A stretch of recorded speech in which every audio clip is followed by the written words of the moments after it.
Hey guys, welcome back. So in this one, we are going to talk about sets in Python, right? So to get started, let's create a file first, new Python file. We'll name it as sets,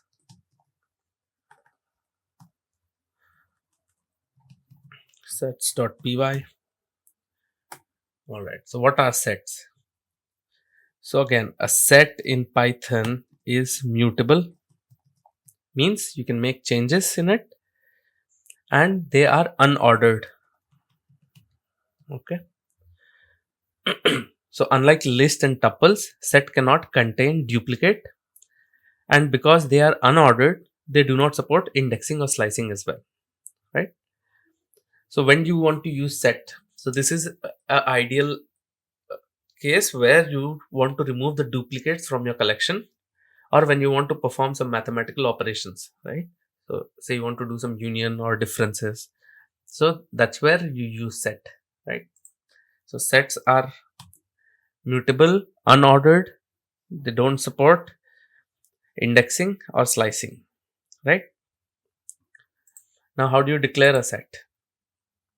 How do you declare or create a set? So we'll say my underscore set. This also uses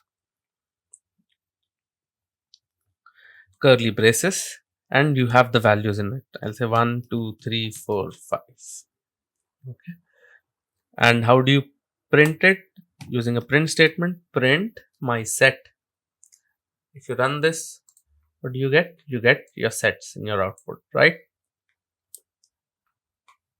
Now there is one more way to check if it actually has any duplicates in it or not. I'll say my set is equals to, I'll give a keyword set of this value, and I'll change a few values here. I'll say 4 is twice. Towards the end, I'll give 3, 3, 1, and I'll add another value 6 here, right?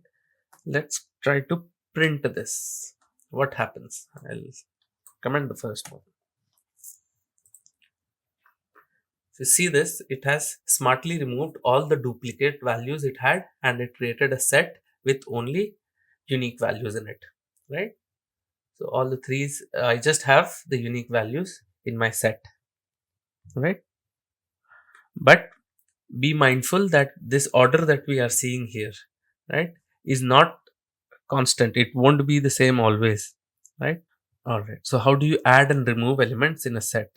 So now I have a set declared. Now how do you add elements?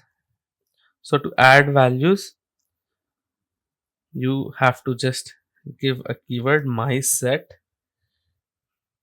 dot add, and what value you want to add. I want to add 7 again, right? And I'll print the values, right? So it added 7 in my set here. Now similar to this, I want to remove. So how do you do it? We have a similar keyword remove, right? We have a similar keyword remove. So I'll say my set dot remove 7, right? And I'll print my set. Let's run this. So it removed 7 from it. Clear? Now there is another method called discard. It does the same thing what remove is doing, but there is slight variation in it. I'll show you. Okay. Now I'll comment this remove, and I'll run discard. What it does? It is also discarding 7 from my set, right? Now, in a similar fashion, what I want to do is I want to have both of these statements, right? So I'll have, let's comment this. I'll have my set dot remove. I'm trying to remove an element which is not present in my set. So if I give remove here and if I try to run, so it again says key error of 8 here, right? Whereas if I give a command my set dot discard 8 and run this, there is no error, right? So that's the difference between remove and discard. Discard won't throw you an exception when a value is not found in my set, whereas if you use remove, it will throw an error if the particular object is not found. Moving on, we have pop also, right? We have pop. So what does pop do? It will remove an arbitrary element. So there's no fixed element that is going to remove that it's from a particular, since it doesn't support any indexing, it's going to remove any arbitrary element from the set, and that particular value will be returned, like how we saw in dictionary, right? So let's do an operation on pop. So we'll say element is equals to my underscore set, that's my set dot pop. Okay, and I want to print the element and I want to print the set itself. Okay, so if you see here, it popped 1 from the set and it returned 1 to my print statement, and I printed the list again. Okay, now the next one that we are going to see here is clear. Now clear will clear your entire set, right? We had seen this in dictionaries as well. So clear is just going to clear your list of elements in set. So we'll say my set dot clear. Okay, and I'll print my set just to see if what happens. So it's just printing set. So it's an empty set towards the end because I cleared all the elements from it. Okay. These are the way how you can add, remove, modify a set. Now we'll see some mathematical operations that we can perform on set. Okay. Now we'll see what mathematical. Now to see this, let's take a set. So we'll say set 1 is equals to, I'll have 1, set 1 is equals to, bracket open 1, 2, 3, close this. Set 2 is equals to 3, 4, 5. So let's first see what a union is, right? We have what? We have union. How does it work? So we'll say union underscore set is equals to set 1 union set 2, and we'll print union set. So what union will do? It will combine the element of both the sets and create a new set here. Let's run this. I'll comment everything else. I'll run this. So what it is giving me? It's giving me 1, 2, 3, 4, 5. Clear? Now the next one is again intersection. A similar fashion, intersection set is set 1 intersection set 2. So it will return all the common elements from both the set. So if I run this, it returns 3 because 3 is common in both the set. Alright. Now the third one is differences. Difference. So I'll have difference set is equals to set 1 difference set 2. So what it will return? It will return the elements from the first set that are not in the second one. Alright. So if I run this, what do I get? I get 1, 2. That's because I wanted to find the difference. So set 1 has 1 and 2, which is not present in the second set. So it returned 1 and 2. Now the last one here is symmetric difference. Symmetric difference. What does this do? It will return all the elements that are from either of the set. So it's like union minus intersection. So it will return list of all the elements that are not common in both the sets, right? So let's print this one as well. What do I get? I'll get 1, 2, 4, 5 because 3 is common, so it didn't come. But whatever else were there, 1, 2, 4 and 5 came here. Now let's take some example on set methods as well. Some other set methods. All right. So let's take a set A is equals to, I'll declare it as, I'll try to make this as a subset. Okay, 1, 2, 3, and set B is,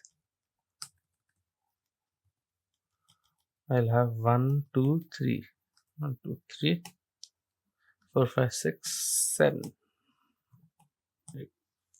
Okay. Now the first example that we want to see here is subset. So I'll just say print set A dot is subset of set B. Okay. What it does, this statement will go and check if set A is a subset of set B, right? So if it is the case, it will return true. Let's run this. So it returned true because set A is a subset, right? 1, 2, 3 and 1, 2, 3 is present here as well. Clear? Now the next one is upper set. Okay. No space. Yeah. So is upper set and it's in the similar fashion. Print, will print it, print set B dot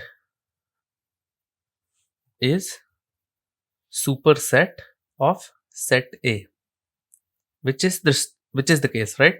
So B is the superset for A. So this will also again print true.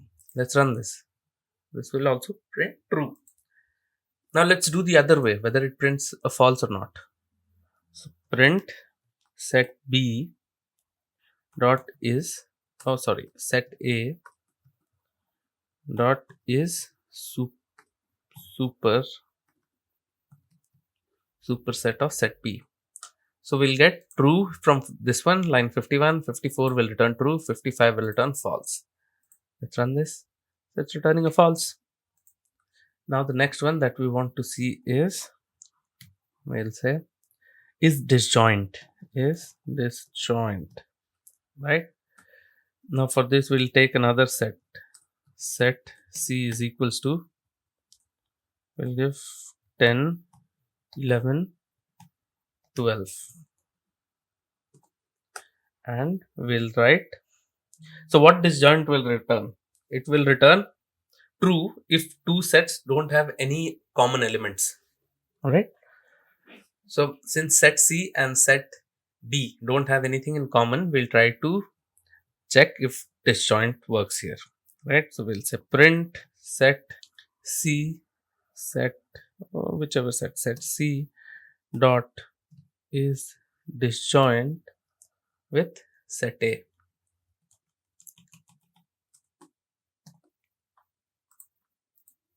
Right? We'll run this.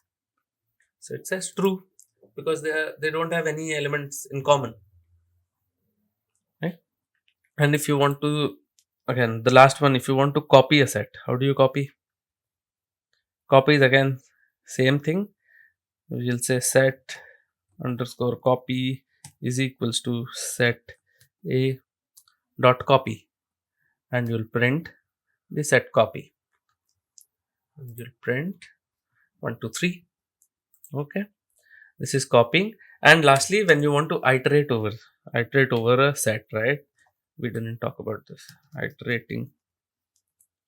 How do you do it? So iterating is also simple. So you have a set, let's say this one, set B. Let's comment everything else. Okay, set B.